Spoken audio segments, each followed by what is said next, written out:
Hello people, it's me, Warwick, Weston, Wright, your altruistic communist friend again. Today, I'm putting myself forward and giving myself a new nickname as the Faith Doctor. So, like the doctor prescribes you medicine, I prescribe you beliefs to solve your problems. Because, as I've said in my videos before, a person's beliefs and a person's nature go hand in hand. Pardon me, as do a person's nature and will. But most importantly, the beliefs, nature, and will of the collective, everyone, is what generates the very reality in which we all live. Only correct beliefs can set us free. Now, the subject of today is about losing weight. 'Cause I'm on a diet at the moment. I'm doing pretty well. I'm 5'8", and I weighed 88 kilos. So for someone my height, that's quite morbidly obese. So I have quite a muscular build. So my proper weight is about 75 kilos. So I was about 13 kilos overweight, and I've lost about 11 kilos. I'm about 77 now, 77, 78. So doing quite well on my diet, so I'm quite pleased with that. And yeah, because I'm into this beliefs and nature kind of philosophy in a big way, I use these beliefs. I prescribed certain beliefs to myself to help me lose weight. And I'm now going to subscribe these beliefs to you if you're a person that's wants to lose weight. So my beliefs and my mindset are quite unique, probably stuff that you never heard before. So if you're trying to lose weight, I hope you enjoy this video, and I hope you do take something home with you. So I'm going to read out some philosophies that I've got in my notes here, and then I'm going to explain those philosophies to you in slightly more detail. First philosophy is, there's no such thing as unhealthy food, only unhealthy amounts. Now, this is actually a medical fact. The things that people class as unhealthy, like salt and sugar and cholesterol and that kind of stuff, believe it or not, we all actually need all those things. We even need cholesterol, very small amounts of it, but we do actually need it to live. So it's only unhealthy amounts that make you fat, basically. So, and there's another philosophy here, is energy and mass are one of the same things. Make the connection.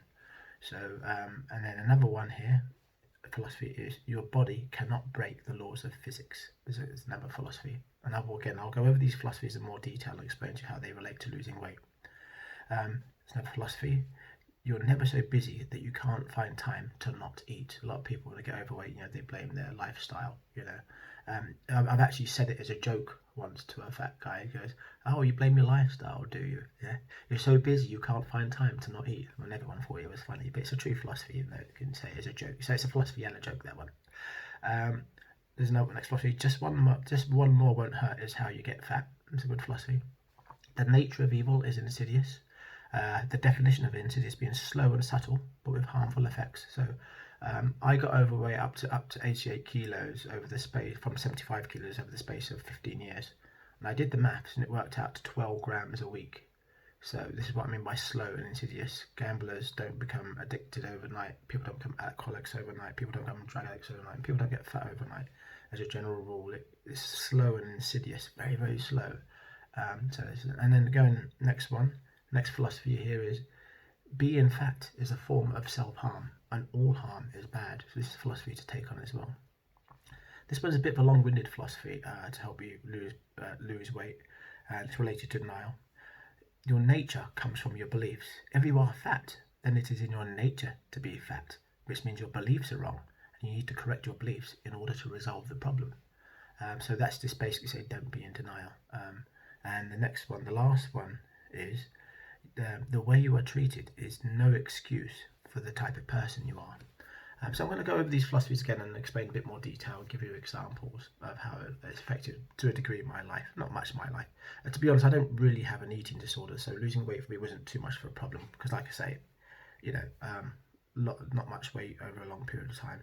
But anyway, no such thing as unhealthy food, only unhealthy amounts. So when it comes to dieting, though this is actually a very true philosophy, it's wise when losing weight to kind of recognize what foods are easy to burn off, what foods aren't so easy to burn off. And obviously, you do want to eat less fat when you are dieting, and perhaps eat more protein and maybe a few carbs.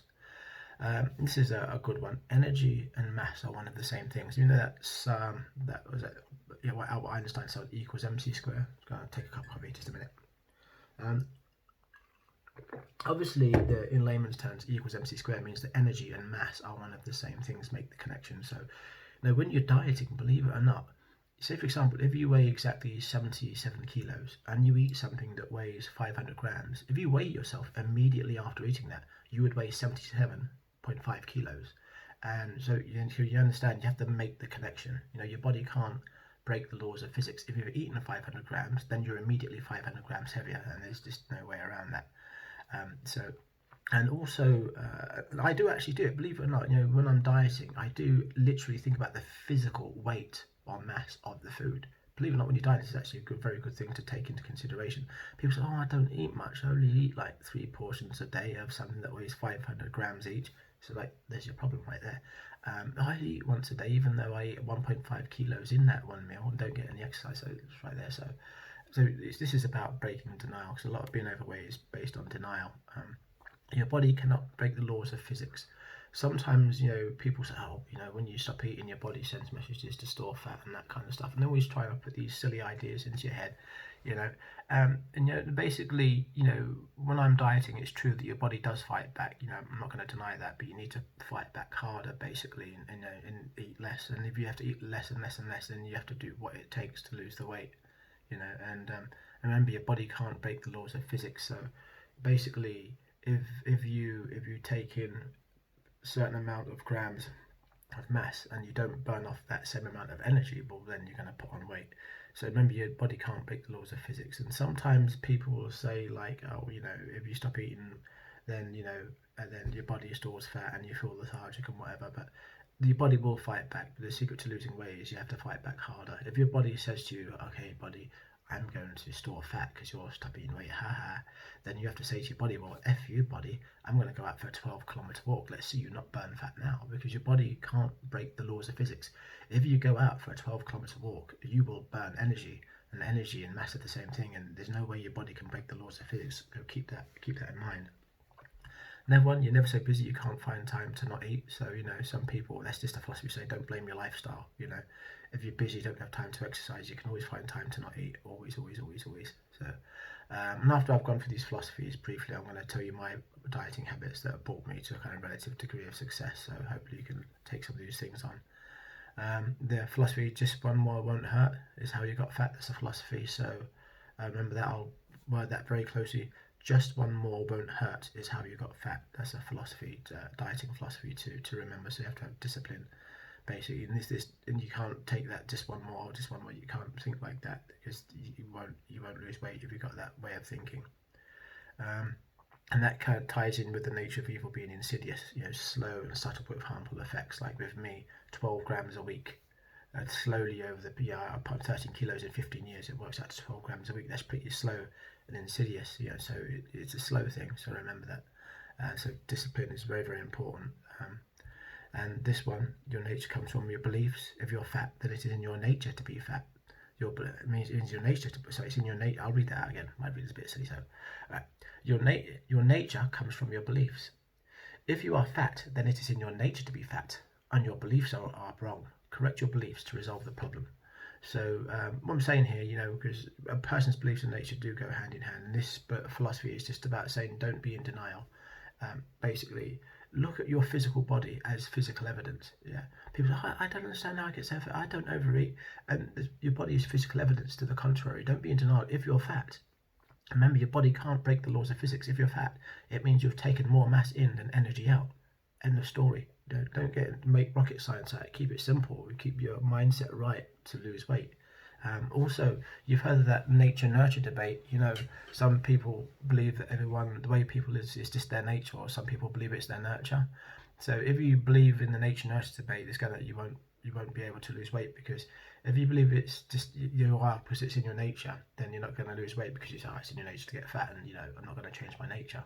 And if you believe in the nurture side of the nature-nurture debate, then that way other people can make you into whatever they want you to be, just by treating you in a particular psychologically prescribed manner to make you into what they want to, so they can actually make you fat, for example. So, a good example of this, in the news a long time ago, someone won a court case against McDonald's for making them fat, and they won like millions of pounds. And I thought, this is a big, reward for the little man. And you might think McDonald's has lost money, but McDonald's actually gained money by that, because people that believe that it was a victory believe that, that they believe in the nurture debate. So, I didn't make myself fat, McDonald's made me fat, So always remember, it's not a disease, it's a choice. This is another belief to actually take on, because the reason why McDonald's probably made money out of that, because people thought, oh yeah, because that court case, that guy winning the court case to win that money because of McDonald's, is a subtle suggestion that you are the way you are because of the way we treat you. So get that out of your head. So this is the kind of mindset that you need to have, basically. So this is what I meant by that philosophy. The last philosophy is the way you are treated is no excuse for the person you are. Oh, I'm fat because someone treated me like this. Oh, I'm fat because I lost my child when I was like that.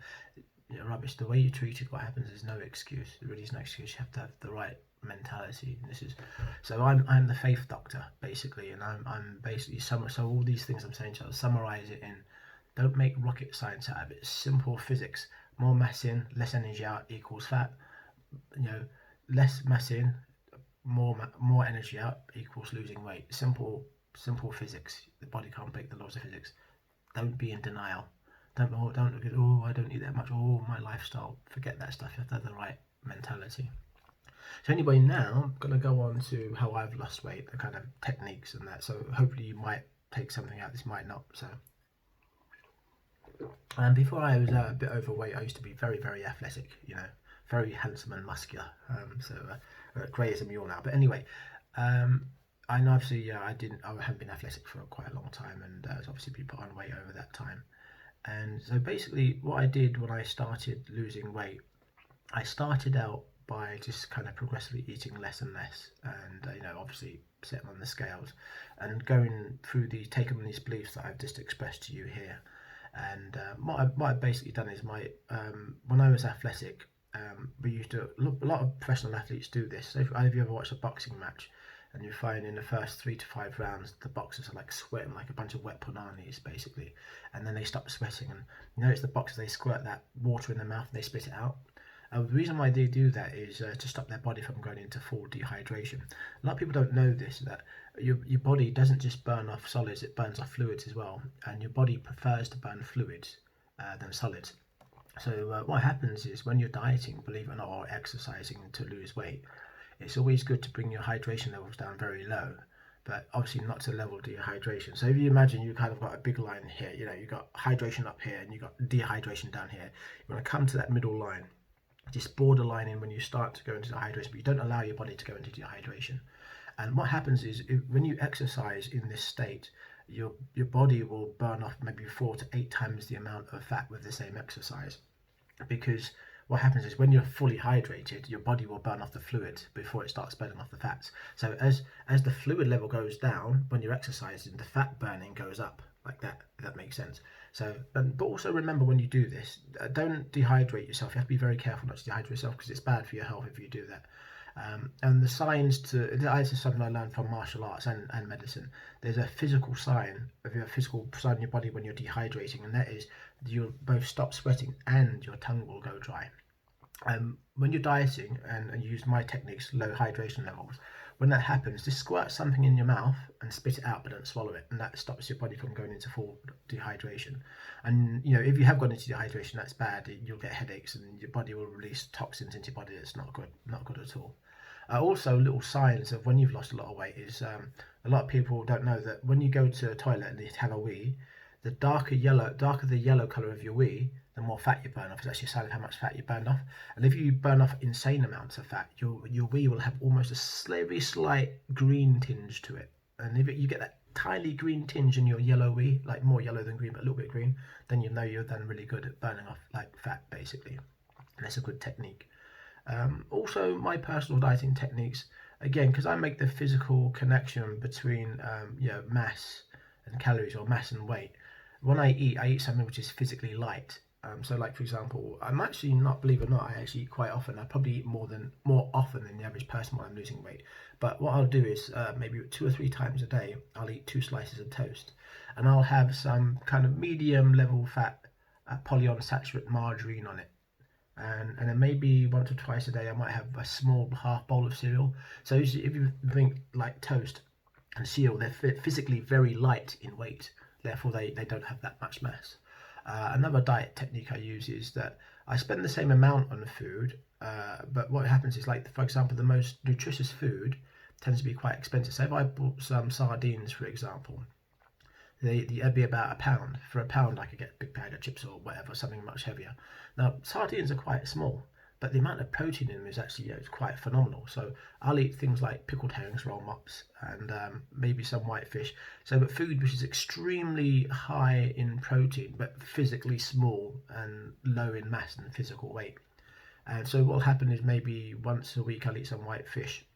It's like, for example, when I'm programmed, I program as a hobby, so I've got some olives next to me, for example, and I'll actually pick some olives while I'm eating. So I actually eat them all the time, but olives don't weigh much and they'll burn off quickly. Toast weighs nothing, cereal weighs nothing.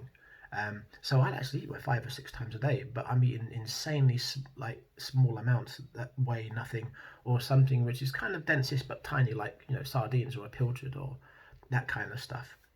And this is the kind of stuff that I mean. So I'm getting enough nutrition in my body, but the mass is very, very low. And this is another diet technique I used. Also, when I wake up in the morning, when you wake up in the morning, obviously that's when you're starved of food and hydration. And because you burn off more mass when you're in the low hydration level, that's when I actually exercise. So I wake up in the morning, before having anything to drink, anything to eat, I'll walk around the block.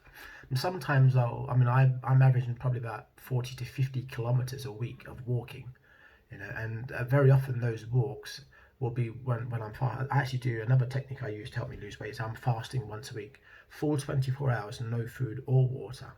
But I use that technique if my mouth goes dry, squirt my mouth, spit it out, don't swallow anything. And obviously, same effect when you brush your teeth when you're fasting. So I'm doing this once a week, and I'm going out for walks when I'm fasting. When I'm fasting, I tend to, on the day that I fast, I probably walk about 20 kilometers. I remember once I did 42 kilometers when I fasted, and that was like amazing. It's like that's the length of a London marathon. So this is like a lot of discipline. Of course, if you're working, because I started my diet when I was still working, and what I did was I fasted 16 hours a day every day. About 4 out of 5 the days that I was working. But instead of fasting for the whole day to night, couldn't do that because you have to have energy and alertness when you're at work. So what I did was I dieted. My fast started after lunch and finished when I woke up in the morning. So I'm asleep for the second half of my fast, basically, and I'm still alert at work. Another technique I did when I was working, again, because when you wake up, your body is in a dehydrated state, which is a state where you'll burn off more energy with exercise. What I would do is, before I go to work, I wouldn't have breakfast before I go to work. I'd go to work half an hour early and have a small breakfast just before I start work, near the workspace. So that way, I walk half an hour from the train to where I work. So that half hour walking, I'm in a dehydrated state because I've just woken up with no food, for example. So little things like that I do, and this has been very good for me for actually losing weight. And so those are kind of basically a summary of my dieting habits. So it's just to summarize, I actually eat quite often, but food that weighs practically nothing, but it's high in protein, like sardines, or I'll eat something very physically light, like toast with, polyunsaturated margarine on it, for example. And that's basically what I'm living on. And the thing is, it's it probably sounds unhealthy, but you have to have discipline, and but it takes time. It's very, very hard to lose weight. And I'm not saying it's easy for me. It wasn't. I'm still struggling with it now, and even now I'm on a diet. So I hope my advice has helped you, and I hope you kind of take on these beliefs.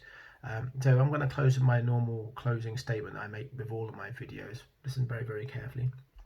A person's beliefs and a person's nature go hand in hand, as do a person's nature and will. But most importantly, the beliefs, nature and will of the collective generate the very reality in which we all live. Only correct beliefs can set me free, and only correct beliefs can help you lose weight. With that, I'll close. I hope you find that very, very helpful. Goodbye and God bless.